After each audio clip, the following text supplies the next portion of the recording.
Beater Spirit is an action platformer roguelike beat-em-up kind of thing. You jump around platforms and you try and knock the enemies off the edge to kill them. And if you're sitting there thinking, hey, this looks pretty good, I might want to try it. Don't.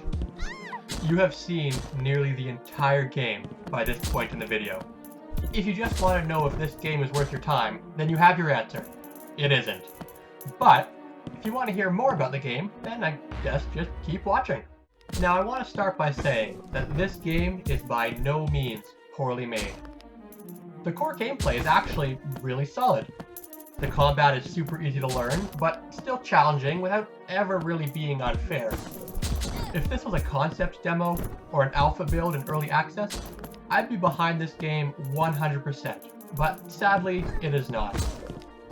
Beater Spirit has been released as a full game, and because of that I have to judge it on what it is currently, not what it could be. And as it is, there is simply not enough game to Beater Spirit for me to recommend it to anyone.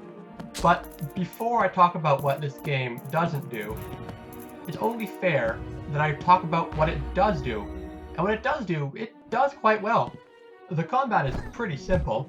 You click once to do a leaping uppercut sort of attack that knocks enemies up and back, and you can click again, or click while jumping, to do a downward smash that has an even greater knockback. You can also throw a leaf, which can put enemies to sleep temporarily, allowing you to close in on them. But enough about the hero, let's talk about the villain. So there are three enemy types: the skeletons, the bats, and slimes. Skeletons are the primary enemies. They only die when you knock them off the ledge, and they're actually quite strong. It only takes a few hits to kill you, even on the lower difficulties. They also only see you if they are facing you, which makes stealth a viable, though somewhat dangerous option. The bats can fly around and shoot projectiles, and they hurt quite a bit, and the slimes slide along the ground and can only be killed by jumping on them Mario style. Individually, each enemy is pretty simple, but when combined together, it makes the fights challenging, chaotic, and a lot of fun. Killing enemies and completing the mission earns you gold that you can use to buy random pieces of equipment for various stat boosts. This is nothing special, but every piece of equipment has a unique look and changes your avatar's, Hinatsu's, appearance. It actually all looks pretty good, and is a nice touch that really deserves to be mentioned, since a lot of games have equipment that just changes a few numbers and nothing else. And these aren't just simple palette swaps either. Each piece of equipment has its own unique look, although a lot of them are just variations of mini skirt and tube top. Beater Spirit has a roguelike system where you generate random matches, which you complete to get gold and experience to help you overcome more difficult matches.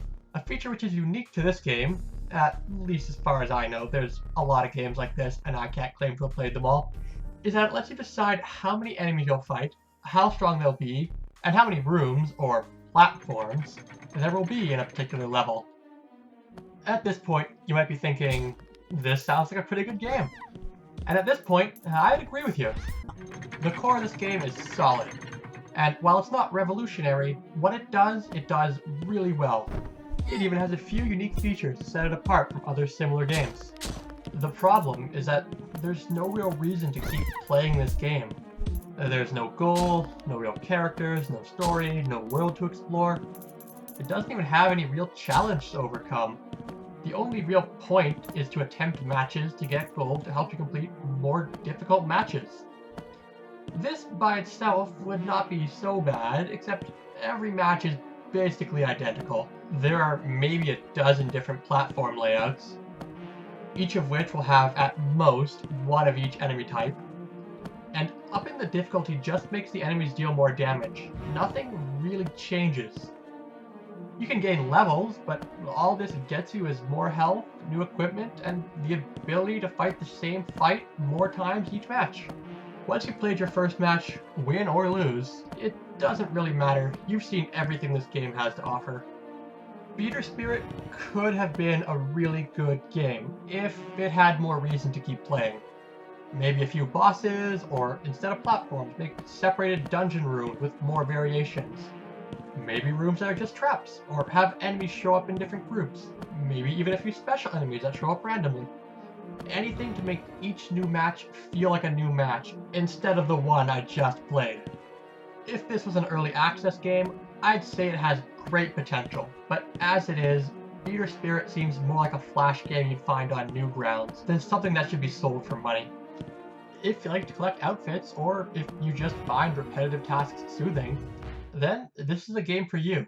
But for anyone else, try Rogue Legacy if you want something with randomized levels.